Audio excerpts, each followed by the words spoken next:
Muchos problemas de optimización se analizan mejor mediante una representación de red. Por ejemplo, el problema de camino mínimo, de flujo máximo, programación de proyectos y problemas de árbol de expansión mínima. En este video veremos las definiciones básicas de red, el problema de camino mínimo y el método simplex en la red. Capítulo 1. Definiciones básicas de red. Para introducir las definiciones básicas de red, recordemos el problema del vendedor viajero. Este consiste en visitar todas las ciudades de una región con el menor recorrido posible. Para ello, el vendedor debe decidir el orden en que visita las ciudades. Ahora, representemos cada ciudad con un punto y los caminos entre ciudades con rectas. Los puntos que representan las ciudades se conocen como nodos y los caminos entre ciudades como arcos. Un arco puede ser dirigido o no dirigido. Si es dirigido, significa que solo es posible ir desde el nodo inicial hasta el nodo terminal, como en una calle de un solo sentido. En cambio, si el arco no es dirigido, significa que se puede recorrer en ambos sentidos.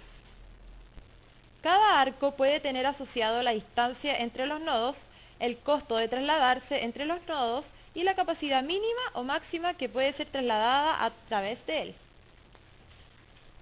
Un camino es una secuencia de arcos que unen un conjunto de nodos, donde el nodo terminal de cada arco es el nodo inicial del arco siguiente.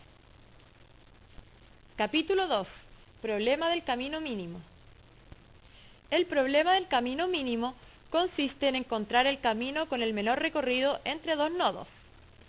Para ejemplificar este problema, utilizaremos un ejemplo similar al anterior, pero consideraremos las distancias en kilómetros entre las ciudades. Luego, asociamos estas distancias a los arcos correspondientes. Supongamos que el vendedor debe ir desde la ciudad A hasta la ciudad F. Observemos en la red que existen distintos caminos entre estos dos nodos, pero cada uno tiene recorridos distintos. ¿Cuál es el camino mínimo? En este ejemplo pequeño, observamos que si avanzamos desde el nodo A al nodo B, luego al nodo E y finalmente al nodo F, tan solo se recorre 7 kilómetros. Pero, ¿cómo podemos encontrar el camino mínimo en redes de mayor tamaño? Para ello, podemos utilizar el algoritmo de Dijkstra. Capítulo 2.1. Algoritmo de Dijkstra. En primer lugar, etiquete el nodo de partida con una etiqueta permanente igual a 0.